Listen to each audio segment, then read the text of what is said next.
La légende de Till l'Espiègle. Il y a très longtemps, habitait à Dam, en Flandre, un garçon très facétieux. On le surnommait d'ailleurs Till l'Espiègle. Il adorait faire des farces aux gens du village. Parfois, ceux-ci se fâchaient. Mais Till ne s'en formalisait pas. Un jour, sa mère l'appela. « Till, il faut que tu ailles faire les commissions. » Mais Till lui répondit assez brutalement. « Je n'ai pas le temps. Je pars à Gand avec M. Koning, le marchand de tissus. »« À Gand ?» s'étonna sa mère. « C'est bien trop loin. Je t'interdis d'y aller. » Mais Till fit comme s'il n'avait rien entendu et courut chez M. Koning, qui s'impatientait déjà. Quelques instants plus tard, tous deux se mettaient en route, juchés sur la charrette du marchand. Till tenait les rênes. Tout le long du chemin, il chanta des chansons drôles et raconta des blagues à M. Koning. Le marchand riait tellement qu'il en attrapait mal au ventre. Il profita de ce que Till se taisait 2 secondes pour lui demander « Que vas-tu faire à Gand, Till ?»« Je ne sais pas encore, » répondit le garçon. « Mais ce que je sais, c'est que je vais bien m'amuser. » Après un long voyage, ils arrivèrent enfin à Gand, où ils se dirigèrent vers la place du marché. « Je dois d'abord me rendre à la halle aux draps, Till, » expliqua le marchand. « Je vais y vendre mes tissus. Tu n'as qu'à m'attendre à l'auberge. » Till, sautant de la charrette, s'y rendit aussitôt. Là, il ouvrit la porte et entra. « Bonjour, jeune homme, » lui lança l'aubergiste. « Tu cherches quelqu'un » Till réfléchit un très court instant. Puis, ses yeux se remplirent de malice et il déclara « J'ai rendez-vous avec mon oncle, M. Koning, le riche marchand de tissus de Dam. Mais je vois qu'il n'est pas encore rentré du château. »« Ton oncle est en visite chez M. le comte ?» interrogea l'aubergiste. « Oui, » prétendit-il, « car le comte voulait acheter des soieries que mon oncle a ramenées de France. »« Une table et mon meilleur vin pour le neveu de M. Koning », ordonna l'aubergiste empressé. Alors que Till se servait généreusement de vin, le négociant entra. « Bonjour mon oncle !» s'écria-t-il, au grand étonnement du marchand. « Soyez le bienvenu, M. Koning », ajouta l'aubergiste. « C'est un honneur pour moi de pouvoir vous recevoir dans ma modeste auberge. »« Que vous a dit le comte ?» demanda-t-il, en faisant un clin d'œil au marchand. Celui-ci n'y comprenait rien. Mais il décida d'entrer dans le jeu. « Il m'a transmis de bien mauvaises nouvelles, » déclara-t-il. « Le comte trouve que les commerçants de Gand gagnent tellement d'argent qu'il va augmenter les impôts. » L'aubergiste, aussitôt, alla répéter aux autres clients ce qu'ils venaient d'entendre là. 2 minutes plus tard, tous entouraient la table de M. Koning. L'un d'entre eux fulminait. « Mais nous payons déjà tant de taxes. Ne pourriez-vous essayer d'influencer le comte pour qu'il change d'avis ?»« Il faut que vous y alliez, mon oncle, » renchérit-il. « Le comte vous écoutera certainement. » Le marchand toussata. « Bon, je retournerai demain au château. » L'aubergiste offrit à Till et à son soi-disant oncle sa meilleure chambre. Lorsqu'ils furent au lit, le marchand dit au garçon « Je ne puis tout de même pas aller chez le comte. Je ne l'ai jamais rencontré. »« Ne vous en faites pas, le rassura-t-il. Je trouverai bien quelque chose pour nous tirer d'affaire. »« Tu es vraiment un fameux drôle, » bougonna le marchand. Le lendemain matin, tous les Gantois savaient déjà que le comte allait augmenter les impôts.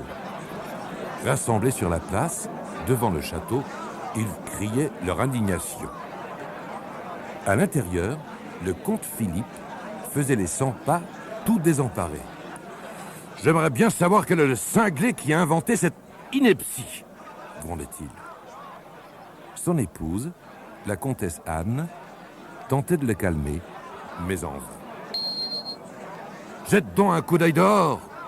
hurlait le comte. « Ces gens sont furieux. En plus, c'est ridicule. Je viens justement de faire élever une fontaine en l'honneur des marchands de notre ville, pour les remercier d'avoir fait de Gand une cité riche et prospère. Et tu dois l'inaugurer demain. » Que comptes-tu faire, mon chéri? Demanda la comtesse Anne. Je n'en sais rien, soupira son époux. À ce moment, un serviteur entra dans la pièce et s'inclina devant le comte. Maître, lui déclara-t-il, un certain monsieur Koning de Dame et son neveu voudraient bien être reçus par monsieur le comte. Avant que ce dernier ait pu répondre, la comtesse décida. Faites entrer ces messieurs. Mais je n'ai pas envie de parler à des étrangers, protesta le comte. Un sourire aux lèvres, la comtesse insista. J'ai le pressentiment que ces gens vont pouvoir t'aider. Quelques instants plus tard, Till, le négociant, pénétrait dans la salle. Ils s'inclinèrent profondément devant le comte et son épouse. « Assoyez-vous, messieurs, » leur dit la comtesse. « J'aurais préféré que vous choisissiez un autre moment pour vous présenter à nous, monsieur Koning, » grogna le comte. « Certes, je comprends fort bien votre réticence, monsieur le comte, » s'excusa poliment le marchand. Mais les braves commerçants de Gand m'ont prié de venir en leur nom vous entretenir de votre projet d'augmenter les impôts. Mais cette nouvelle est absolument fausse, s'écria le comte. Et il leur parla de la fontaine qu'il allait offrir à la ville. Ça me donne une idée, s'exclama-t-il. Demain, vous prétendrez que votre fontaine est magique.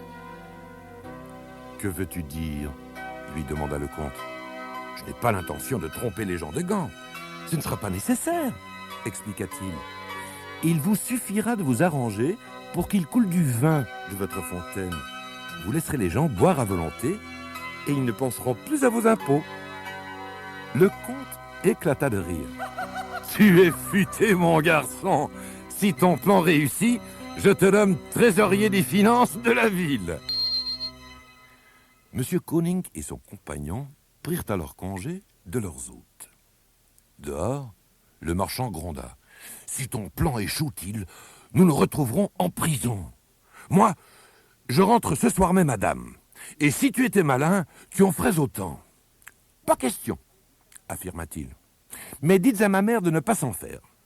Je reviendrai dans un carrosse d'or tiré par des chevaux blancs. » Le lendemain matin, les commerçants envahirent la place très tôt. À 10 heures précises, ils virent arriver le comte de Flandre et son épouse. Le comte réclama le silence. Après quelques murmures, la population finit par se taire pour mieux l'écouter. « Citoyens de Gand, commença-t-il, nous savons tous, vous comme moi, que nous devons être heureux que tant de riches commerçants se soient installés dans notre bonne ville. Car ce sont eux qui assurent la prospérité de Gand et de toute la Flandre. En l'honneur de ces hommes courageux, nous avons fait élever une fontaine sur la place. Mais il ne s'agit pas d'un monument comme les autres, car cette fontaine est magique. Son eau non seulement possède une saveur bien particulière, mais elle rend heureux. Aujourd'hui, chacun pourra se servir à sa guise. » La comtesse retira alors le drap qui couvrait la fontaine. Quelques marchands applaudirent, mais le gros de la population boudait. Puis la comtesse Anne ouvrit les robinets. Un liquide rouge s'écoula. Les nobles de Flandre, invités par le comte, vinrent se servir les premiers. Ils burent un verre de l'eau magique et se regardèrent perplexes. Ils n'avaient jamais rien goûté d'aussi bon. Ils trouvaient que cette eau ressemblait fort à du vin. Les riches bourgeois se servirent ensuite, suivis par les marchands. Tous se montrèrent du même avis. Ensuite, ce fut le tour du petit peuple. Tous les citoyens coururent vers la fontaine afin d'y remplir des gobelets et des cruches. Il fallut peu de temps pour que la place grouille de Gantois riant, chantant et dansant. Le comte comprit alors que l'idée de Till était judicieuse. Tout le monde, en effet, avait oublié la mauvaise nouvelle. Au bout d'un moment, le comte leva la main pour réclamer le silence. « Citoyens de Gand, mes chers amis, dit-il, je suis heureux d'avoir pu vous rendre tous si joyeux. Mais je veux maintenant vous faire part de mon grand projet. Comme vous le savez tous, il reste en Flandre bien des villages pauvres. Et je voudrais construire pour chacun d'eux une fontaine magique. Dans ce dessin, accepteriez-vous de payer davantage d'impôts? Oui, oui, hurlèrent tous les citoyens. Vive le comte et la comtesse! Le comte était ravi, car pour alimenter la fontaine en vin, il avait dû vider presque tous ses coffres. Le lendemain matin, il manda-t-il au château. « Comme promis, mon garçon, je te nomme trésorier, » lui déclara-t-il. « Monseigneur, rétorqua-t-il tout en s'inclinant, je suis encore très jeune et il me reste beaucoup à apprendre et, en plus, je tiens fort à ma liberté. J'ai bien peur de ne pas être le trésorier qui vous convienne. » « Je comprends, » dit le comte, « mais nous aimerions tout de même pouvoir faire quelque chose pour te remercier. Que veux-tu » Till, très sérieusement, fit semblant de réfléchir un moment. Puis, il murmura timidement « J'aimerais rentrer à Dame, dans un carrosse d'or, tiré par des chevaux blancs. Ma mère serait tellement fière. » La comtesse acquiesça en souriant. « Je pense bien que nous pourrions arranger cela. Qu'en pensez-vous, mon époux ?» Et elle ajouta « Et je t'offrirai personnellement de nouveaux habits. » Le lendemain, Till monta dignement dans un superbe carrosse d'or conduit par 4 chevaux blancs. À l'intérieur du carrosse, le garçon, émerveillé, trouva une bourse remplie de pièces d'or. Un petit mot l'accompagnait. « Sois encore remercié, Till. Avec cet argent, achète un beau cadeau pour ta maman, comtesse Anne. » Lorsque le carrosse d'or s'avança sur la place de Dame, tous les habitants se mirent à hurler « Regardez, c'est Till l'espiègle, il est revenu et il voyage dans un carrosse !» Cependant, la mère de Till était en train d'allumer le feu. En entendant les cris, elle se redressa. « Je m'en vais lui tirer les oreilles, moi, à ce garnement !» grommela-t-elle. Car, évidemment, M. Koning avait raconté le mauvais coup imaginé par son fils. Furieuse, elle alla ouvrir la porte et se prépara à accueillir celui-ci vertement. Mais, en le voyant dans ses somptueux habits, elle se contenta d'ouvrir de grands yeux. Elle ne savait plus que dire. « Bonjour, mère !» la salua-t-il. « Me voici de retour et je t'ai rapporté un beau cadeau. » La mère de Till en oublia sa colère, jusqu'à ce que son chenapan de fils invente une autre histoire rocambolesque. Ce qu'il fit dès le lendemain, entrant ainsi petit à petit dans la légende sous le surnom largement mérité de Till l'espiègle. Sous un champignon. On m'a parlé d'un gentil nain qui loge sous un champignon. Les hannetons sont ses copains et les trèfles ses compagnons. Quand la pluie tombe, il se tapit sous le chapeau de sa maison. Mais durant la belle saison, parmi les fleurs, il fait son lit. Sur son nez, il met des lunettes, après avoir frotté les verres. Il n'aime pas les cigarettes. Il préfère sa pipe en terre. Tirondin. En ce matin d'automne, quand le soleil se leva sur la forêt du bois bossu, il n'y avait pas un seul nuage dans le ciel. Un blaireau s'étira, un écureuil grimpa sur une branche, et la voix très perçante de mère Torse-Branche claironna dans le vieux hêtre noueux, où elle habitait avec son petit-fils Tirondin, le lutin des arbres creux. « Tirondin, es-tu réveillé ?» hurla-t-elle. « Va me chercher des champignons. Ceux qui poussent autour de chez nous sont trop vieux pour être cueillis. »« Quoi ?»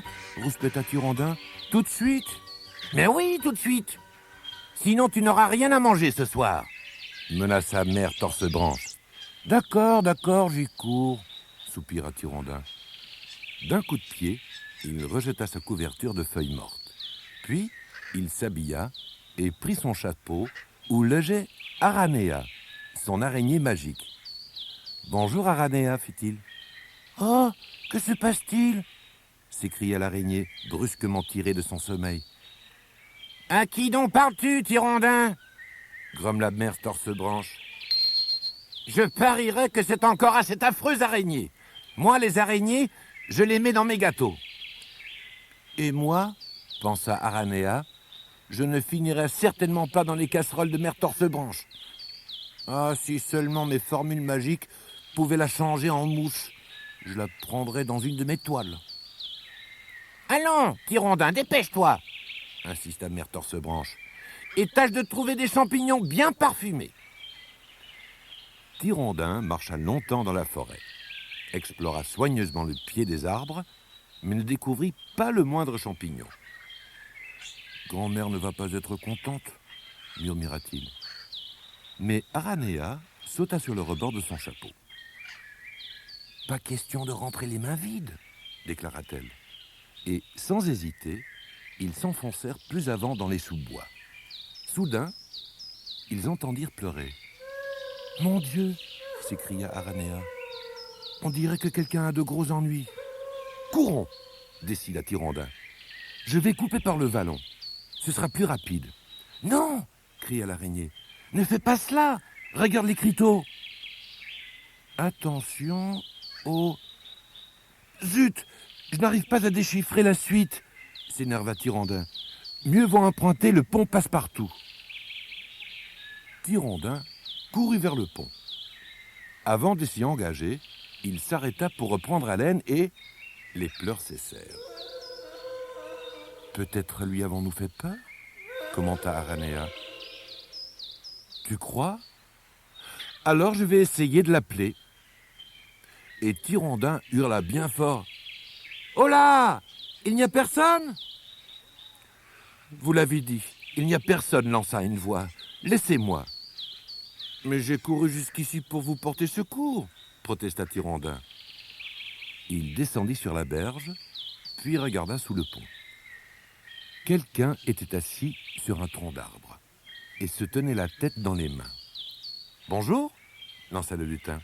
« Je m'appelle Tirondin. »« C'est un joli nom, » murmura l'inconnu. « Moi, c'est Laurier. »« C'est un joli nom aussi, » dit gentiment Tirondin.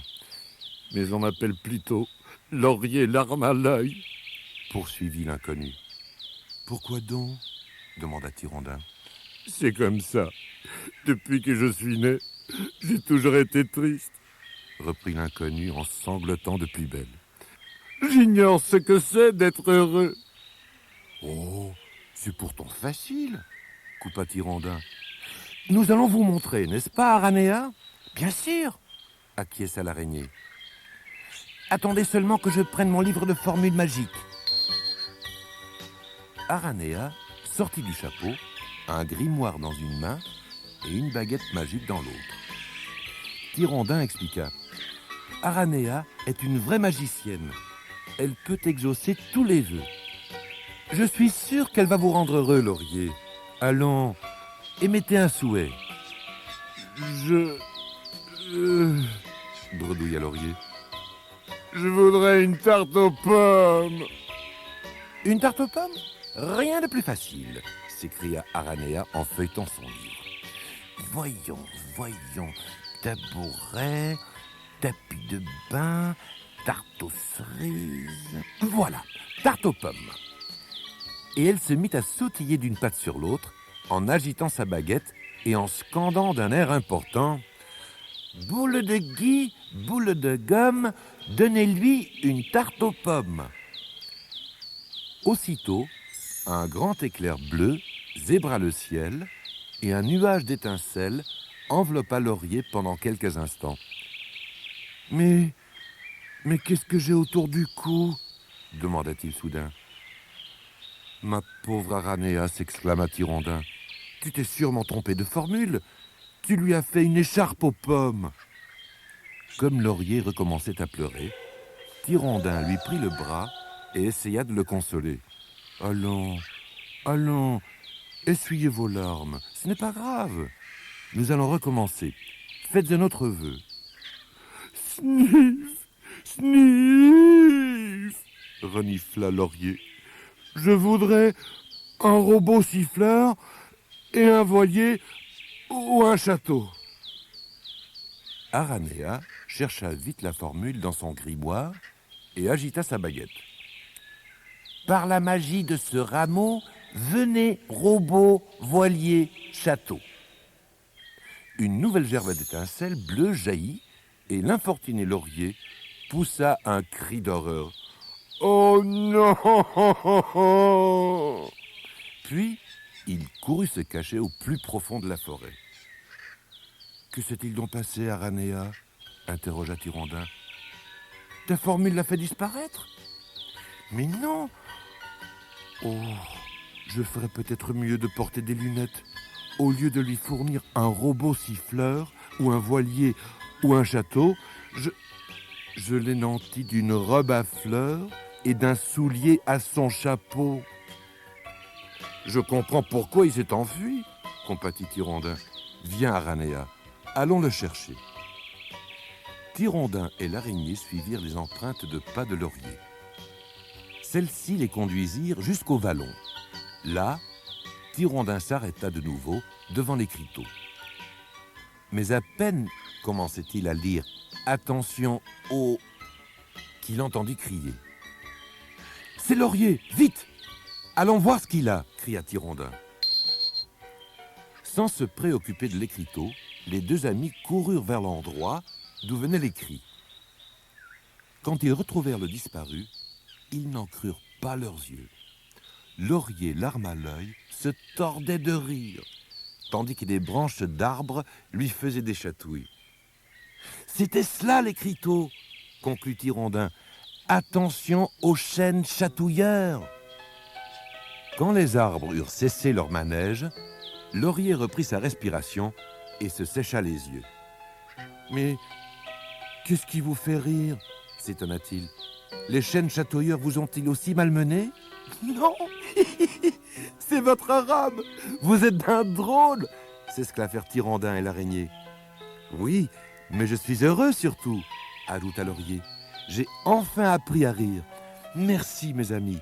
Cependant, Aranea, j'aimerais beaucoup quitter ces vêtements ridicules. » Cette fois, l'araignée ne se trompa pas de formule et Laurier redevint comme il était avant, avec le sourire en plus. Tirondin également avait le sourire et ses yeux pétillaient de joie. Car un chêne chatouilleur venait de lui indiquer d'un geste des dizaines de grands champignons juste un peu plus loin. En un rien de temps, il fit une superbe cueillette. Il invita alors Laurier à venir dîner le soir même chez sa grand-mère. Dans le vieux hêtre noueux, celle-ci prépara un somptueux repas. Un soufflé au cèpe, suivi de croque-morilles et comme dessert, un succulent sorbet aux chanterelles. Laurier, souriant, embrassa Mère Torse-Branche sur les deux joues.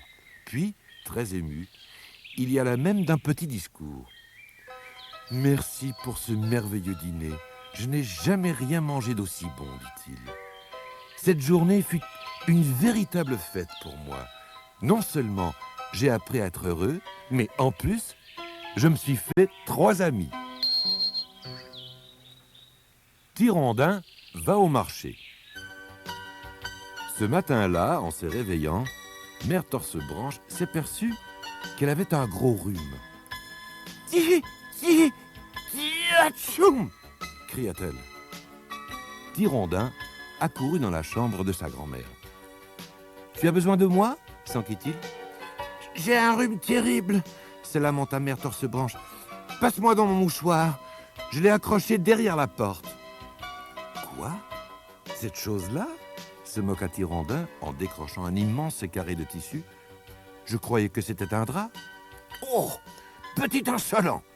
grogna Mère Torse-Branche. « En tout cas, tu iras au marché à ma place. Je suis trop malade pour sortir.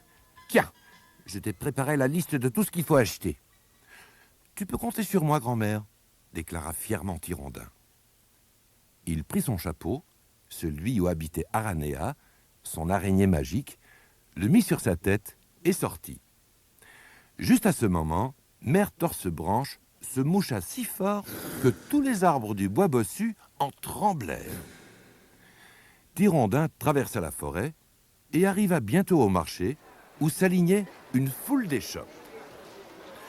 Monsieur Farcefiole, l'apothicaire charlatan, tenait un stand bien en vue. « Approchez, approchez !» criait-il. « Ma pommade repousse-poil fera repousser vos cheveux en une seule journée. C'est la 8e merveille du monde. »« S'il vous plaît, dit Tirondin, ma grand-mère a un vilain rhume. N'auriez-vous pas un remède pour la guérir ?»« Mais bien sûr, mon cher garçon, » s'empressa l'apothicaire. « Un instant, je vais le chercher. » Et il disparut sous sa tente. En fait, il n'avait que des bocaux de pommade repousse-poil. Il prit un bocal, arracha l'étiquette et en appliqua une autre où il écrivit « Remède miracle contre les rhumes ». « Voilà, dit-il, ta grand-mère n'aura qu'à renifler ce sirop. Mais attention, il ne faut surtout pas qu'elle l'avale, ni qu'elle renverse le bocal. » Tirondin remercia M. Farcefiole et mit le bocal sous son chapeau, où Aranéa dormait bien tranquillement. L'araignée se réveilla en sursaut. « Qu'est-ce que ce bocal ?» se dit-elle. « Comme cela sent mauvais. Je vais faire disparaître cette infecte odeur. » Et elle agita sa baguette magique en chantonnant « Boc et cale à mon signal, que s'en aille ce bocal. » Mais, surprise, le bocal resta à sa place, tandis que le chapeau de Tirondin s'envolait. « Oh !» dit Aranéa. « Excuse-moi, mon vieux, j'ai dû me tromper de formule. »« Ne t'en fais pas, » la rassura Tirondin en ramassant son chapeau. « Et regarde où nous sommes. » Il se trouvait devant la boutique de Monsieur Trouve-de-Tout. L'intérieur en était garni de rayons depuis le sol jusqu'au plafond. Et ces rayons croulaient sous les marchandises. Monsieur Trouve-de-Tout vendait 1000 choses, même des chaussettes pour éléphants et des brosses à dents pour souris. Tirondin, fort intéressé, examina les étagères.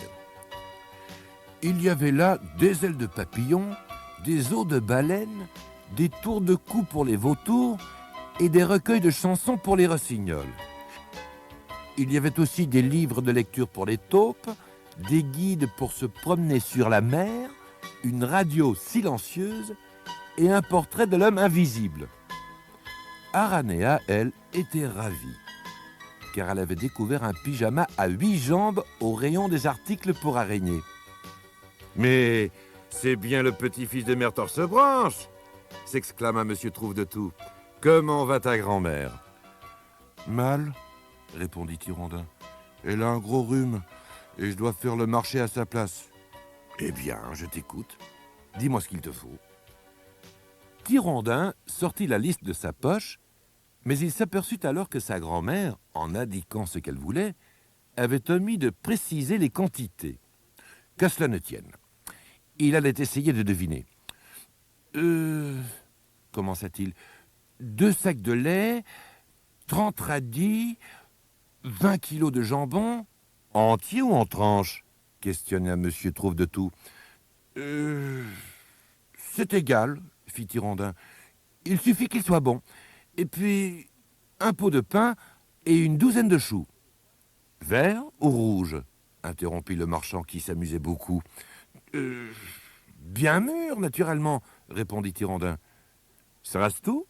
Demanda Monsieur Trouve-de-Tout en déposant les articles sur le comptoir. Non, je voudrais une brouette, ajouta Tirondin. Une brouette de petits pois, je suppose, plaisanta le marchand. Ne vous moquez pas, Monsieur Trouve-de-Tout, lui répliqua très sérieusement Tirondin. Je voudrais une brouette pour porter tout cela à la maison. Lorsqu'il revint près de son vieux hêtre, Tirondin vit trembler les arbres du bois bossu. Mère Torse-Branche avait encore dû éternuer. « Je suis là !» cria-t-il en entrant dans la cuisine. « Et j'ai rapporté toutes les commissions. » Mais sa grand-mère contemplait la brouette en écarquillant les yeux d'un air incrédule.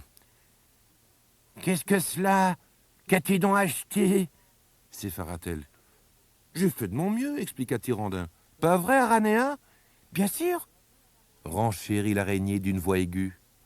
Toi, l'araignée, occupe-toi donc de tes affaires, glapit Mère Torsebranche. Tyrandin allait lui remettre le remède contre le rhume quand on frappa à la porte. Il posa le bocal pour aller ouvrir. Or, Mère Torsebranche était d'un naturel curieux. Elle saisit le bocal, en ôta le couvercle, se pencha pour voir ce qu'il contenait et trempa le bout de son long nez dans la pommade. Cependant, Tyrandin faisait entrer M. Trouve-de-Tout, qui apportait des fleurs à Mère Torsebranche avec les véritables provisions que Tyrandin aurait dû rapporter du marché. « Je t'ai fait une petite blague, dit-il. Tu ne m'en veux pas, Tyrandin ?» À cet instant, un cri perçant retentit dans la cuisine. « Au secours! Tyrandin, viens vite! Il m'arrive quelque chose d'horrible !» Le lutin et M. Trouve-de-Tout se précipitèrent et ils éclatèrent de rire. Une superbe touffe de poils blancs ornait le long nez de Mère Torsebranche. Celle-ci, affolée, gémissait « Faites quelque chose! Ne me laissez pas comme ça !» Monsieur Trouve-de-Tout prit alors le bocal et reconnut la pommade de l'apothicaire.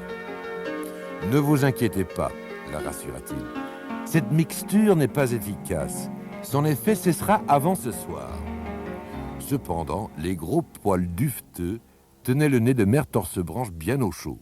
Et, à midi, son rhume était guéri.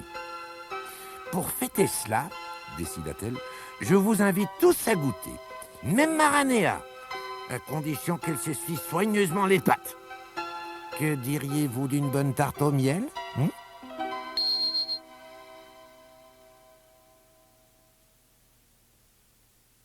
Tyrandin trouve un chapeau neuf. Mère Torsebranche faisait son grand nettoyage de printemps. Elle avait vidé les placards, décroché tous les vieux rideaux et pendu les tapis aux branches du vieux hêtre qui lui servait de maison. Elle récurait, frottait et astiquait avec ardeur. Tout ce remue-ménage dérangeait fort Aranéa, l'araignée magique qui logeait dans le chapeau de Tyrandin, le petit-fils de Mère Torsebranche. Excédée, elle sortit de son abri, son livre de magie à la main, et alla se réfugier sur le toit de la maison pour lire tranquillement. Tyrandin avait laissé son chapeau sur son lit pendant qu'il prenait son bain. Mère Torsebranche s'en approcha en bougonnant. « Quelle horreur, ce chapeau !» Elle le prit d'un air dégoûté entre le pouce et l'index et alla le jeter dans le feu. Au même moment, Tyrandin entra dans la pièce, les reins drapés dans une serviette. « Oh, grand-mère !» cria-t-il horrifié. « Qu'as-tu fait ?»« J'ai enfin brûlé ce vieux chapeau tout biteux. » Tyrandin se précipita vers la cheminée. « Et Aranéa !» gémit-il. « Mais grand-mère, tu savais pourtant bien qu'elle logeait dans mon chapeau !» Mère Torsebranche rougit jusqu'aux oreilles, puis devint blanche comme un linge. « Mon Dieu, je l'avais oublié. Je te demande pardon. » Mais Tyrandin n'écoutait même pas. Aveuglé par les larmes, il sortit en courant et grimpa sur le toit. C'était là qu'il allait se réfugier quand il avait du chagrin. Et aujourd'hui, il avait vraiment un affreux chagrin. Il se blottit tristement contre la cheminée. Soudain, une petite araignée, suspendue à un fil, se mit à gigoter devant son nez. « Ne sois pas triste, dit-elle. Tu le remplaceras, ton chapeau. »« Mais je ne remplacerai jamais mon ami. »« Oh, Aranéa, c'est toi! Tu n'as donc pas brûlé ?» s'exclama Tyrandin en sursautant brusquement. L'araignée expliqua à Tyrandin, ravi, qu'elle était sortie du chapeau pour aller prendre l'air. « Voyons, murmura-t-elle en ouvrant son livre de magie. Pour avoir un nouveau chapeau, il faut... Voilà, j'ai trouvé. Il faut le demander aux champignons chapeliers sur la colline aux cailloux. Tirondin et Aranea se mirent aussitôt en route. Ils traversèrent la forêt du bois bossu et cheminèrent longtemps, très longtemps. Quand ils arrivèrent sur la colline, le soleil se couchait. Le champignon chapelier se tenait à l'entrée de sa grotte. Il portait un superbe chapeau mauve à pois orangés. « Vous portez un bien joli chapeau ?» dit fort poliment Tirondin en saluant son hôte. « Il me protège de la pluie, » répondit le champignon chapelier. « Le seul ennui, c'est que je ne puis pas l'enlever pour me promener tête nue comme vous. » « Si je n'ai pas mon chapeau, c'est que ma grand-mère l'a brûlé en effectuant son grand nettoyage de printemps, » rétorqua Tirondin. « Mon ami l'araignée a lu dans son livre de magie que vous pourriez peut-être m'aider à le remplacer. » Cependant, la nuit tombait et la colline fut brusquement plongée dans l'obscurité. Aranea poussa un long soupir. « Je voudrais être bien au chaud dans le vieux chapeau de Tirondin, » marmonna-t-elle tristement.